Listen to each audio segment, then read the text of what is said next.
भक्ति पीयूष आध्यात्मिक YouTube channel को आपण मानक समस्त को स्वागत। श्रीमद भागवतर एकादश स्कंदरे भक्त कवि जगन्नाथ दास गोटे सुंदर पदटी लिखिले। कौन से पद? मनुष्य जीव नर लाभ जदि गोविंदे करे भाव। माँ माने बापा मान मनुष्य जीवन आमे समस्ते जड़े लेखे मनुष्य शरीर पाइछि। आम शरीर लाभ बा जीवनटा लाभ हम केतेबेले? परवर्ती पदरे कहिले जदि गोविंदे करे भाव। गोविंद कहिले ईश्वर, गोविंद कहिले परमात्मा, गोविंद कहिले ठाकुर, जहाँ भी आपण माने बुझंतु। जदि ईश्वरंकर चरणार बिंदरे बा ईश्वरंकर भाव ठाई बा ईश्वरंकर पाखरे आमर जदि भावटी रहिला तेबे आपण मानकर जीवन, मो जीवन, आम समस्तंक जीवनर लाभ ही लाभ। तरे भाव ईश्वरंक पाखरे भाव को रखिबार अनेक गुड़िए पथ अच्छी, अनेक गुड़िए उपाय मान सब अच्छा। किए जप करुछंती, किए तप करुछंती, किए यज्ञ करुछंती, किए नाम जप करुछंती, किए प्रार्थना करुछंती। माँ माने बापा मान आज आमर विषय वस्तु होउछि बा आजिर आलोचनार प्रसंग हेउछंती प्रार्थना में काहे की करिबा। प्रार्थना करिबा द्वारा आमर लाभ कौन हुए एवं प्रार्थना द्वारा आमे केते शीघ्र ईश्वरंक पाखरे पहुंची पारिबा। मोर पूर्ण विश्वास अछि आज अध्याय को आपण सुनी सारिबा परे आपण निश्चित भाव प्रार्थना करिवे। आज जो कहानीटी आपण मानकु कहिबा को जाउछि ता कहानी नुहे आज्ञा, एक वास्तव सत्य घटना। आ ये सत्य घटनार नायक होउछंती जॉन मार्क। जॉन मार्क होउछंती जने पृथ्वी प्रसिद्ध चिकित्सक बा पृथ्वी प्रसिद्ध सर्जन एवं से चिकित्सा विज्ञान रे इति गवेषणा करिसेंती जे हेति पई चौदिगरे तांकर नाम व्यापी जाइथिला।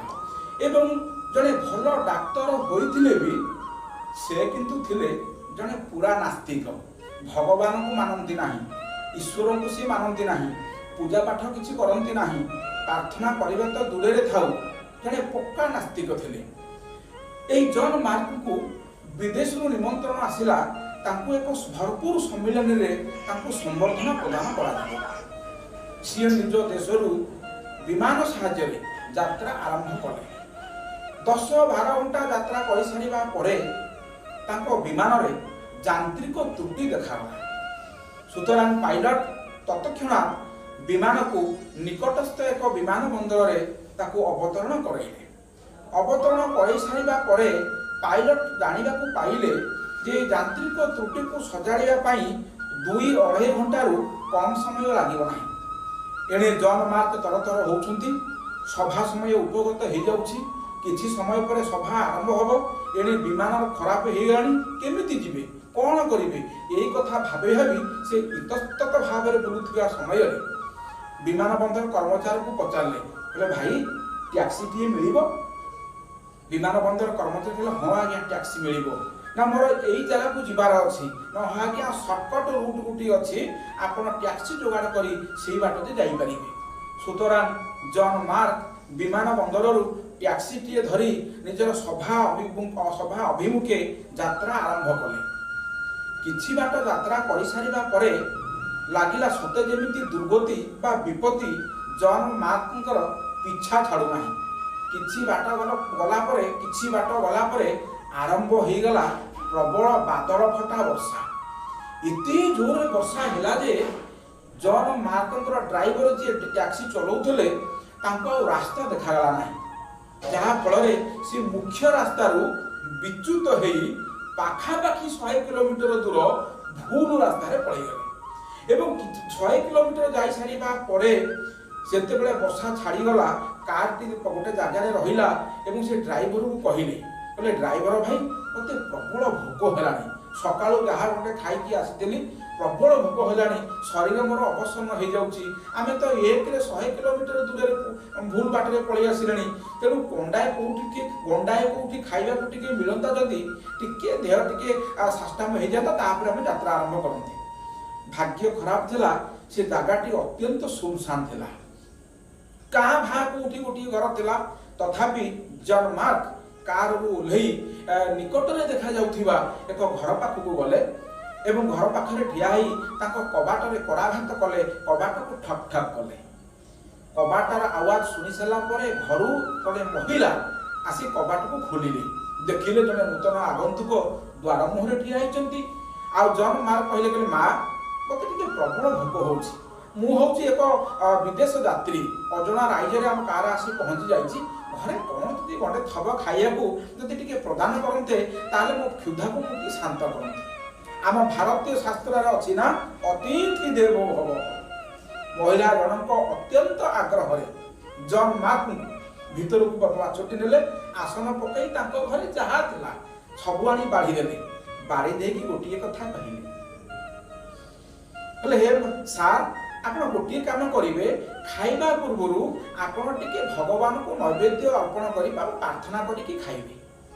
ମହିଳା ଯେତେବେଳେ এই କଥାଟି କହିଲେ, ଜନ୍ ମାର୍କେ କହିଲେ, ମୁଁ ଈଶ୍ୱର ବିଶ୍ୱରକୁ ମାନେ ନାହିଁ, ପ୍ରାର୍ଥନା ମୁଁ କରେ ନାହିଁ। ମୋର ଗୋଟିଏ ବିଶ୍ୱାସ ଅଛି, ଗୋଟିଏ ଦର୍ଶନରେ ମୁଁ ବିଶ୍ୱାସ କରେ, କର୍ମ କର ଫଳ ପାଅ, କଠିନ ପରିଶ୍ରମ କର ଫଳ ପାଅ।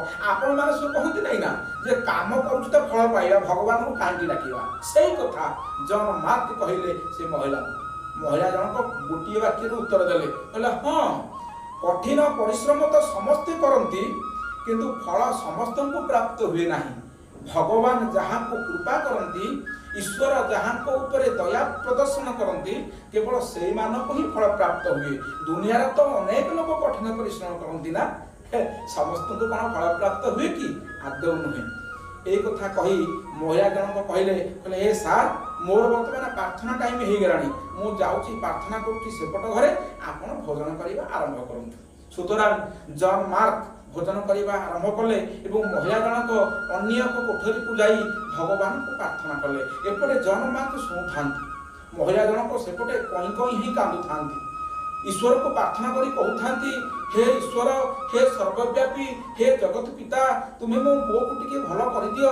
मो पाखे आउ पैसा नाही खर्च करबा पई, पुओटी मोर केते कष्ट पाइलानी, गोटिए बोली पुओ, मो वंश कोन बुड़ी जीवो, मो कुल कोन आ रक्षा हेई पारिबो नै। प्रभु मते टिके एतिके कृपा कर। ए कथाटी जन मार्क काने पड़िला। महिला जनक प्रार्थना करी आसिले पुनी जन मार्क पाखो। जन मार्क पचारले, कहले माँ कौन हला ना, गोटे कथा मु पचारि ना, हाँ पुओ, ना तुम कांदुथल कहीं, कौन तुम असुविधा थिला?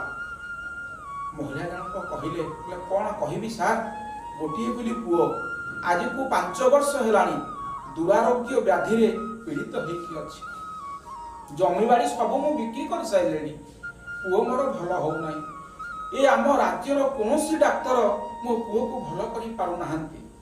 समस्ते कहउचंती तुम पुओ को जो रोग होइची, ए रोग को भल करिवार शक्ति ए विश्व रे केवल जनक पाखरे अछि। जन मार्क आहुरी आश्चर्य पचारिले, जनक पाखरे अछि ना? हाँ ना, किए से डाक्तर को ना कौन? महिला जनक कहले से जनक डाक्तर होचंती जन मार्क।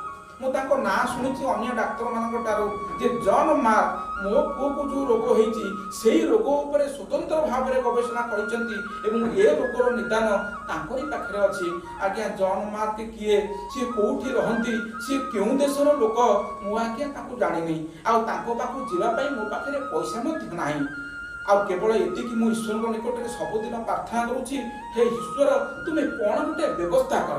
आ हां, मो मन भितरे बा मोर सेतिकी विश्वास अछि, मोर सेतिकी दृढ़ विश्वास अछि, ईश्वर कौन सिना बाटरे मो पुओ को भल करिबे।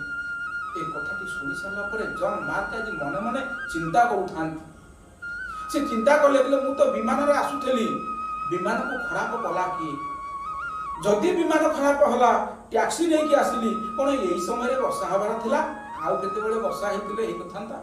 जदि वर्षा हला, ड्राइवर को पथच्युत करिदेला किए? ଡ୍ରାଇଭର ପୁଣି 100 କିଲୋମିଟର ପଳେଇ ଆସିଲା। ଏଠି ଆମେ ଆସି ପହଞ୍ଚିଲୁ। ଆଉ ଏଠି ତ ଏତେ ଘର ଅଛି, ମୁଁ ଆଉ କାହା ଘରକୁ ନ ଯାଇକି ଏଠିକି କାହିଁକି ଆସିଲି? ସେଉଠୁ ତାଙ୍କ ମନ ଭିତରେ ଧାରଣା ହେଲା ଯେ ଈଶ୍ୱର ବୋଲି ଜଣେ କିଏ ନିଶ୍ଚିତ ଭାବରେ ଅଛନ୍ତି। ଆଉ ଏ ମହିଳାଙ୍କର ପ୍ରାର୍ଥନା ଶୁଣି ମୋତେ ତାଙ୍କ ଅଜାଣତରେ ତାଙ୍କ ଘରେ ଆଣି ପହଞ୍ଚେଇ ଦେଇଛନ୍ତି। ତେଣୁ କହିଲେ, ହେ ମା, ତୁମର ଆଉ ଚିନ୍ତା କରିବାର କୌଣସି ଆବଶ୍ୟକତା ନାହିଁ, ମୁଁ ପୁରା ନିଜେ ହେଉଛି ଜନ୍ ମାର୍କ। ଏତିକି କହିସାରିଲା ପରେ ମହିଳାଙ୍କର ଖୁସିର ଆଉ ଆନନ୍ଦ ଆଉ ଦେଖେ କିଏ? ସେଇଦିନ ଜନ୍ ମାର୍କ ବୁଝିଗଲେ, କହିଲେ ପ୍ରକୃତରେ ପ୍ରାର୍ଥନା କରିବାର ଶକ୍ତି ହେଉଛି ଅପୂର୍ବ। ଆମେ ଜପ କରିପାରୁ, ତପ କରିପାରୁ, ଯଜ୍ଞ କରିପାରୁ, ବ୍ରତ କରିପାରୁ, କିନ୍ତୁ ଈଶ୍ୱରଙ୍କ ନିକଟରେ ପହଞ୍ଚିବା ପାଇଁ ସର୍ବୋତ୍ତମ ସୂକ୍ଷ୍ମ ଉପାୟଟିଏ ହେଉଛି ପ୍ରାର୍ଥନା। ଆପଣ ନିଜ ଜୀବନରେ ଥରେ ପ୍ରାର୍ଥନା କରନ୍ତୁ ନା। ହେ ମା ମାନେ, ହେ ବାପା ମାନେ, ଯେଉଁମାନେ ପ୍ରାର୍ଥନା କରୁନାହାନ୍ତି, ଆଜିଠୁ ଆପଣ ସଂକଳ୍ପ ନିଅନ୍ତୁ, ସକାଳ ହେଉ ବା ସଞ୍ଜ ହେଉ ଆପଣ 5 ମିନିଟ୍ ପାଇଁ ଟିକେ ଆଖି ବୁଜି ବସି ଯିଏ ଆମକୁ ତିଆରି କରିଛି, ଯେଉଁ ସ୍ରଷ୍ଟା ଆମ ଭିତରେ ବି ଅଛନ୍ତି, ସେଇ ସର୍ବବ୍ୟାପୀ ଭଗବାନଙ୍କ ଥରେ ପ୍ରାର୍ଥନା କରନ୍ତୁ ନା। ଦେଖିବେ ଜୀବନ କେମିତି ଲାଲ ଲାଲ ହେଇଯିବ। ଜୟ ଜଗନ୍ନାଥ, ଜୟ ଜଗନ୍ନାଥ, ଜୟ ଜଗନ୍ନାଥ।